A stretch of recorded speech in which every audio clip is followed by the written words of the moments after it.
Ecco che ci sia sempre lo sfondo Sì. di ripresa. Ok. Avete 10 minuti? Great. Okay, can I start? We're from TwilightItalia.com. Okay. We were wondering if you could tell us a bit about the atmosphere you had on set while shooting Lanter. How was it? Well, I mean, the atmosphere was always fun and high energy. I mean, these kind of movies always are, and the spoof movies, because it's so fun. You kind of have to be.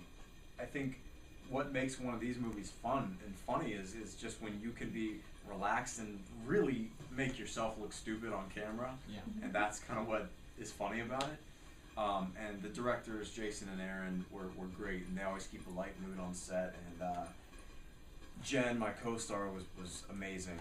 We just had a lot of good people working on it. We were always constantly kind of coming up with new funny things. And last night I kind of talked about the Segway thing, the Segway scene, and that wasn't written. There's actually a scene, one of the scenes where I drive out and the camera stays there, and then I come back into the camera.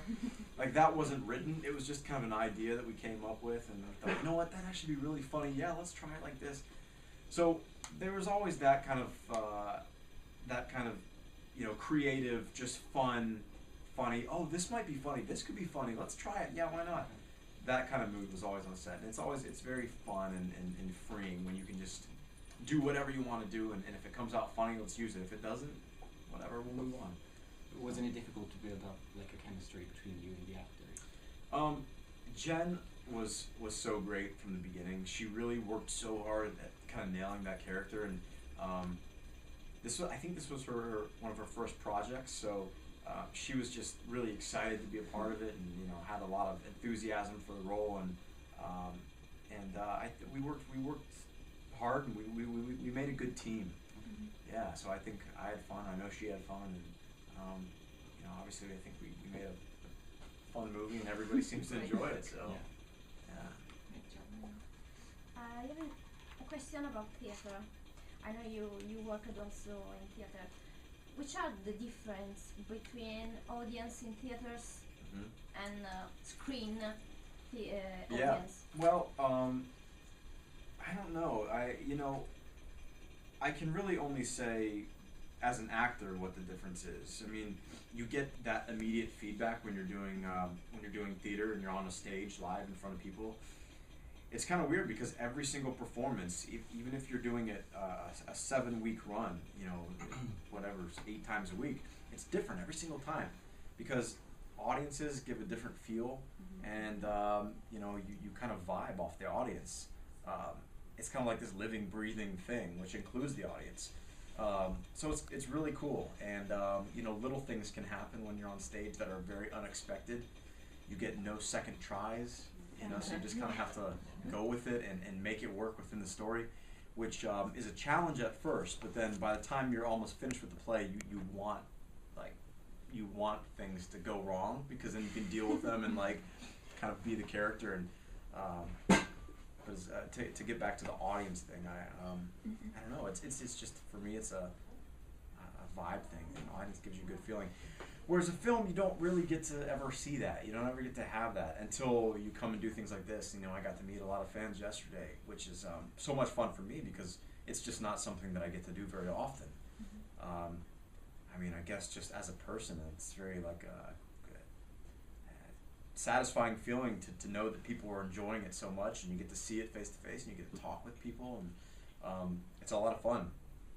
So any opportunity to kind of interact with the fans doing film and stuff is unique and fun, because it doesn't happen often. Would you say that that's your favorite part of the whole making movies thing? Or you know what? I mean, I enjoy all aspects of it. I really do.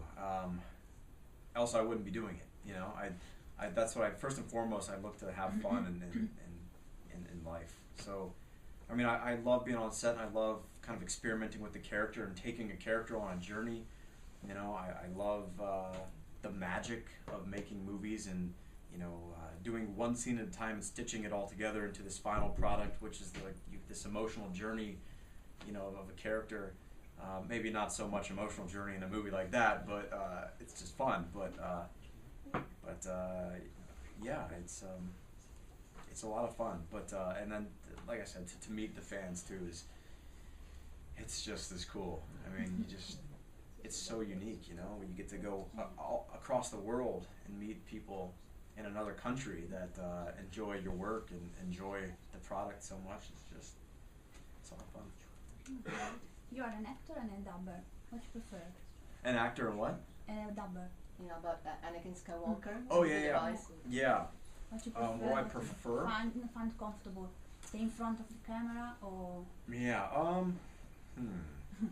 Well, it's just they're both so different. I think for different reasons, I enjoy both. Being on camera, you know, it is tough because you have to worry about lights, you have to worry about the camera, you have to worry about hitting your mark, you have to worry about makeup, hair, wardrobe.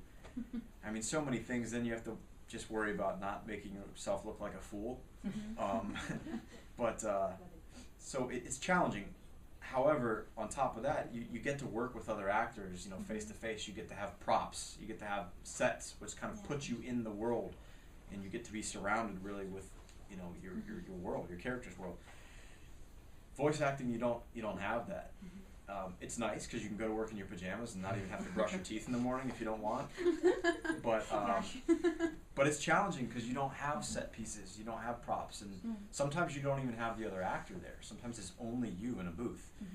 So it's all worked off creativity and just imagining, you know, this character in this world, and especially with like Star Wars, because it's such a sci-fi world. You know, it's not like being in a hotel. You know, these characters are on some blue planet, breathing in green air. It's just like there's a 50-foot dragon coming after you. Now scream as if it's 20 feet away, and it's like, what? But so it is challenging, but with that, it's also very creatively fun, and you get to be expressive, and you know, with your voice, and it all has to come through your voice. And I could go on and on. Yeah, there's a lot.